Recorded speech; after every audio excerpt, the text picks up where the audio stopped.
Chinese car manufacturers should explore overseas market in BRI countries. The automobile industry has become one of the fastest growing industries in China since reform and opening up, with annual auto production and sales each totaling around 28 million units, ranking first among countries for 10 consecutive years as of 2018.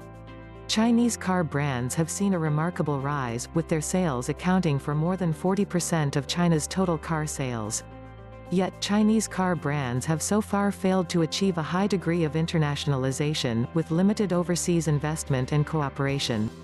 Meanwhile, China's auto exports, including products of joint ventures, number just around 1 million per year. It can be said that Chinese car brands already have the strength and potential to go global, which haven't been fully realized yet. In the early years, when Chinese car brands, especially for passenger cars, were in the initial development stage, there was already a kind of consensus among Chinese car manufacturers.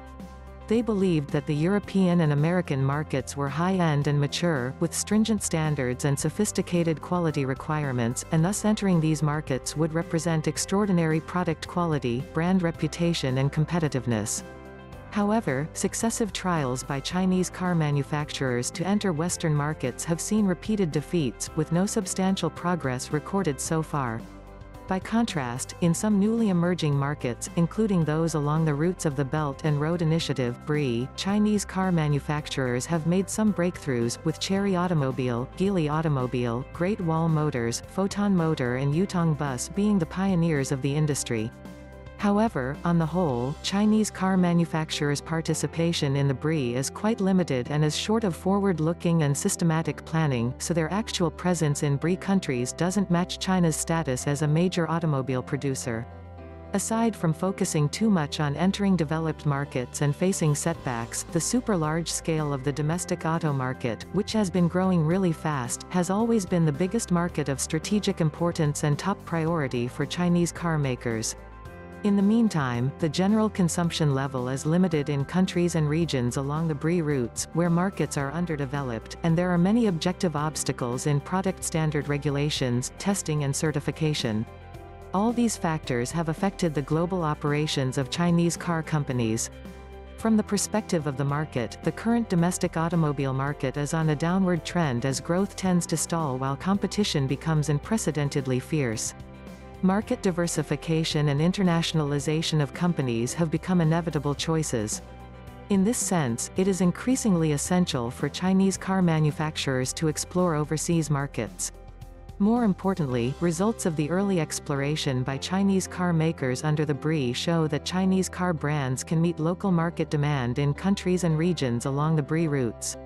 The massive rise of Chinese car brands is a major event in the world's auto industry in the 21st century, which has changed the global auto industry landscape. Such achievements can certainly be shared with the world, playing an important role in connectivity construction under the BRI. As for some obstacles, I believe that with further implementation of the BRI, most of these problems will be properly solved. As an open platform, the BRI essentially doesn't belong to any specific industry.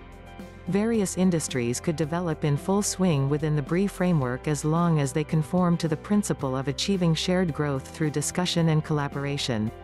Objectively speaking, during the 6 years since the BRI was proposed, energy, transportation industries and other infrastructure have seen remarkable progress.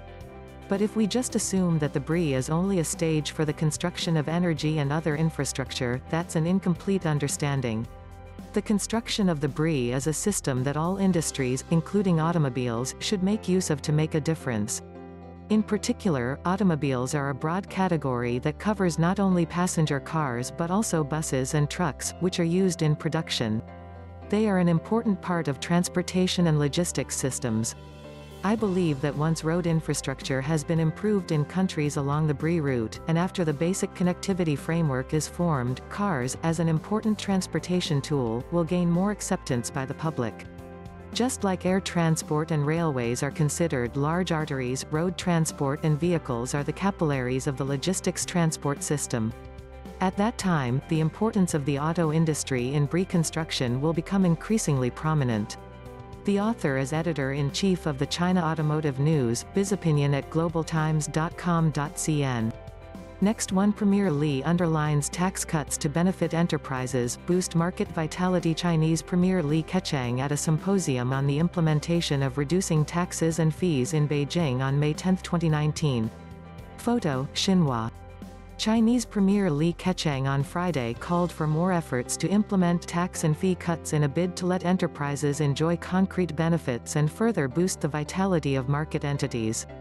Li, a member of the Standing Committee of the Political Bureau of the Communist Party of China (CPC) Central Committee, made the remarks at a symposium on the implementation of reducing taxes and fees.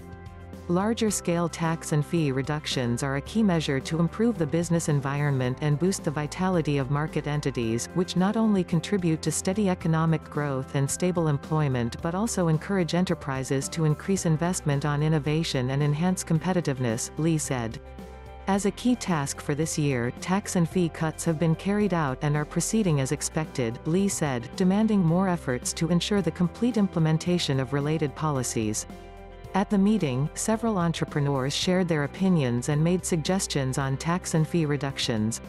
The tax burden for the manufacturing sector should be lowered significantly, and industries which create many jobs such as construction should also see tax reductions. Li urged efforts to ensure the tax burden for all industries is lowered and micro and small enterprises should see a substantive reduction of their tax burden. Measures, including stricter market supervision, will be taken to guarantee the effects of tax and fee cuts. Besides tax and fee reduction policies, China plans to unveil more measures to deepen reform and opening up, encourage entrepreneurship and innovation, as well as foster fair competition to withstand economic hardship amid downward pressure, he said. Vice Premier Han Zheng, also a member of the Standing Committee of the Political Bureau of the CPC Central Committee, attended the symposium.